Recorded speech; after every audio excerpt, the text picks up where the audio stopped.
Halo YouTube, apa kabarnya hari ini? Sehat? Baik-baik saja. Semoga seperti itulah kabar dari teman-teman semua. Nah, di video yang sedang teman-teman tonton ini adalah video jawaban dari pertanyaan berikut ini.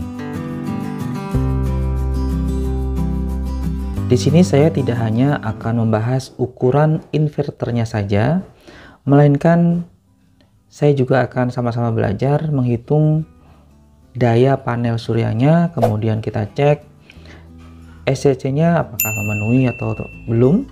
Kemudian juga kita akan hitung kapasitas aki yang tepat.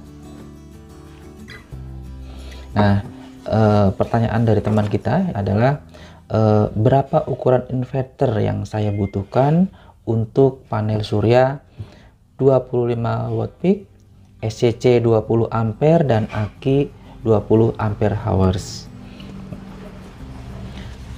Nah, untuk menjawab ukuran inverter, kita akan mulai dengan menghitung daya panel suryanya.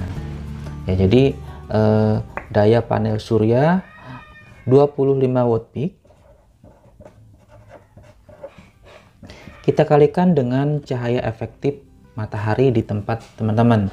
Nah, kalau di Indonesia biasanya antara 4 hingga 6 jam. Saya ambil tengahnya, saya ambil sebagai contoh 5 jam. Jadi 5 jam adalah lama dari cahaya efektif yang menyinari panel surya, sehingga panel surya bisa mengeluarkan watt peak-nya. 25 dikali 5 ini 125 watt jam.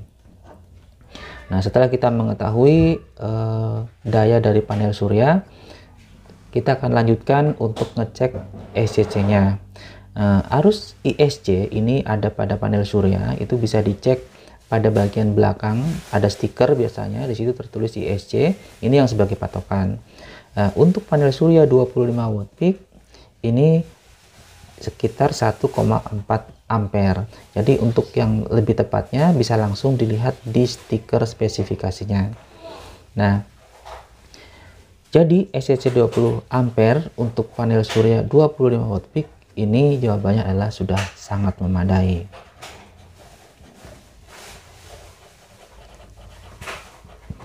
Ini tidak mengapa berlebihan karena nanti bisa digunakan ketika kita memiliki planning untuk membeli panel surya yang baru. Jadi tidak perlu lagi membeli SCC. Nah, berikutnya kita akan hitung kapasitas akinya ya. Untuk kapasitas aki ini ternyata masih berhubungan dengan SCC-nya. Jadi SCC apa yang kita pakai, tipe apa ini berpengaruh juga. Nah, ada dua tipe yang saya tahu. Yang pertama adalah MPPT, yang kedua adalah PWM. Nah, ini memiliki keunggulan. Untuk PWM ini harganya murah, jadi terjangkau, banyak sekali yang pakai. Sedangkan untuk MPPT ini kinerjanya, untuk efisiensinya sendiri, untuk MPPT ini bisa mencapai 99%, bahkan 100% untuk merek-merek tertentu. Nah, sedangkan untuk PWM ini hanya sekitar 80%, ya mungkin sampai 85%. Nah, sebagai contoh gambaran hari ini, saya akan mengambil persentase kisaran 82% ya. Jadi 82%, nah ya, kita kalikan dengan 125 watt. Ya, jadi 125 wattnya itu di sini, ambil dari sini ya. Nah, untuk penjelasan lebih lanjut tentang perbedaan MPPT dan PWM, kenapa MPPT bisa efisiensinya tinggi, sedangkan PWM efisiensinya lebih rendah, nanti akan saya buatkan video sendiri. Jadi ditunggu, nanti akan saya buatkan khusus untuk pembahasan ini, sehingga video ini tidak terlalu panjang. Nah, oke, 82% kalau kita kalikan dengan 125 watt, hasilnya adalah, kita hitung 82% dikali 125 watt, maka hasilnya 102,5 watt. Jadi dari 125 yang dikeluarkan oleh panel surya setelah melalui SCC dengan tipe PWM ya, ternyata yang keluar hanya 102,5 watt, perkiraannya seperti ini. Jadi nanti sebelum membeli teman-teman bisa pikirkan mau MPPT atau PWM dengan keunggulan masing-masing ya. Ini unggulnya murah, kalau ini unggulnya adalah efisiensinya tinggi, tapi harganya juga tinggi ya. Oke, kita sekarang sudah tahu daya yang diperoleh dari SCC adalah 102,5 watt. Nah, sekarang kita masuk ke penggunaan aki. Aki ada dua macam paling tidak ya, dua kategori, lead acid dan lithium. Nah, sekarang kita tahu lead acid ini penggunaannya tidak boleh sampai 100. Jangankan 100, mungkin 80% pun tidak boleh. Untuk lead acid ini DOD-nya 50% saja ya. Deep of discharge 50%, sedangkan lithium ini bisa mencapai 80% atau lebih. Nah, anggaplah misalnya kali ini kita menggunakan aki yang tipenya lead acid, karena biasanya ini yang digunakan oleh teman-teman yang baru pemula, seperti saya juga masih menggunakan ini. Jadi kita akan hitung ukuran aki, kapasitas aki dulu ya, kapasitas aki yang harus disediakan dengan penggunaan aki lead acid ini. Nah, jadi 102,5 watt ini kita bagikan dengan 50%, atau dibagi 50% artinya sama aja dikali 2 ya.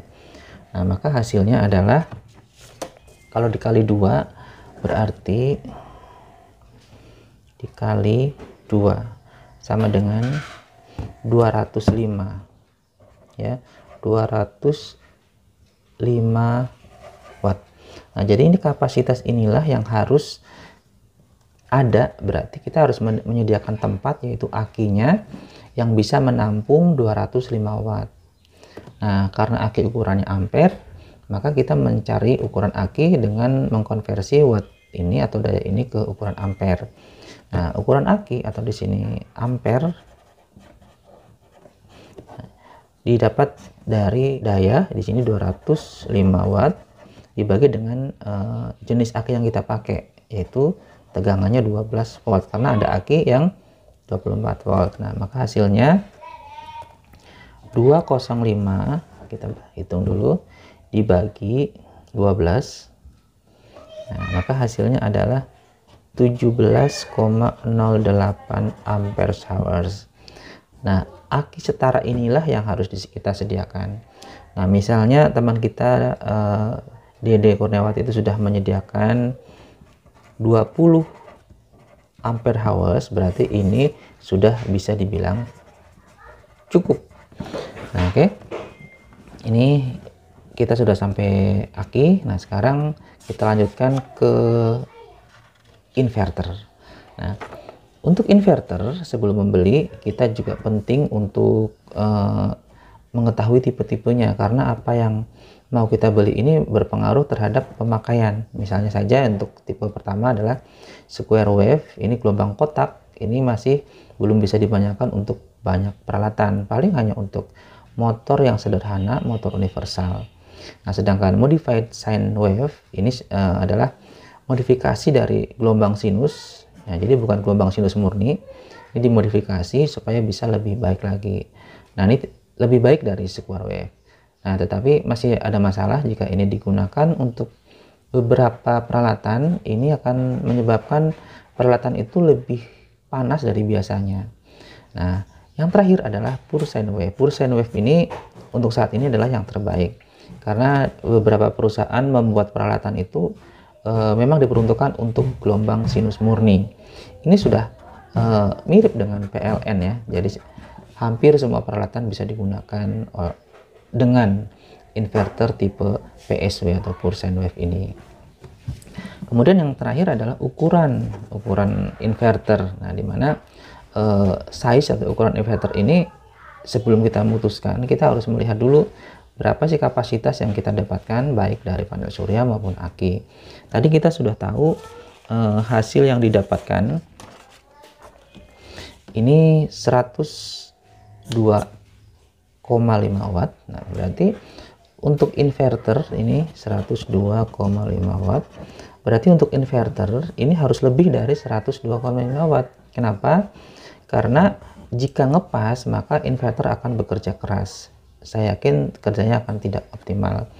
Maka kita bisa lebihkan berapa persen? Ya, 50% lebih dari 102. Berarti kita kali 150%.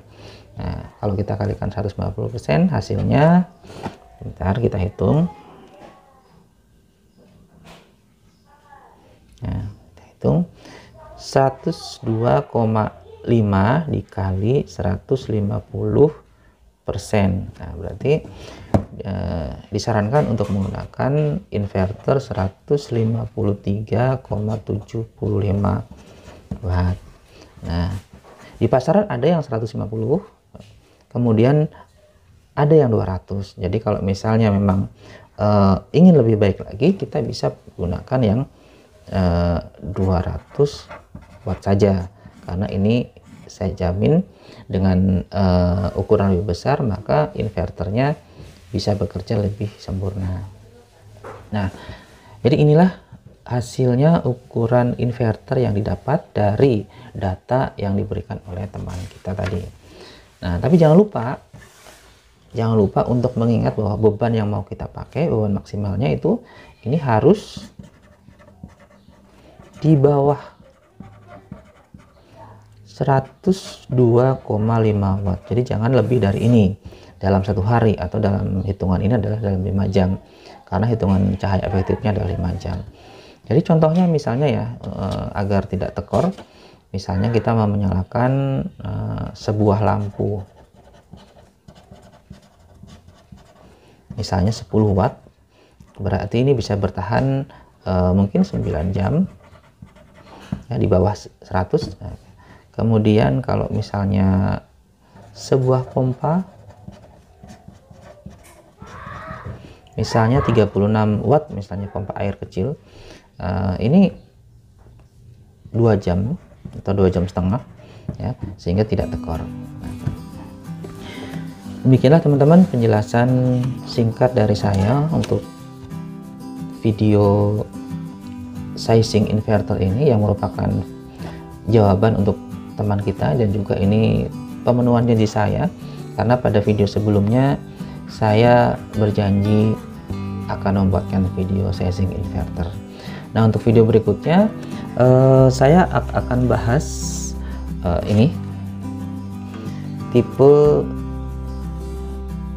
MPPT dan PWM ini, kenapa mereka memiliki perbedaan dalam efisiensi. Jadi tunggu videonya, mudah-mudahan tidak lama saya bisa membuatnya. Terima kasih yang sudah menonton hingga habis, dan juga yang sudah subscribe. Bagi yang belum, boleh di subscribe. Kita ketemu di video berikutnya. Sampai jumpa.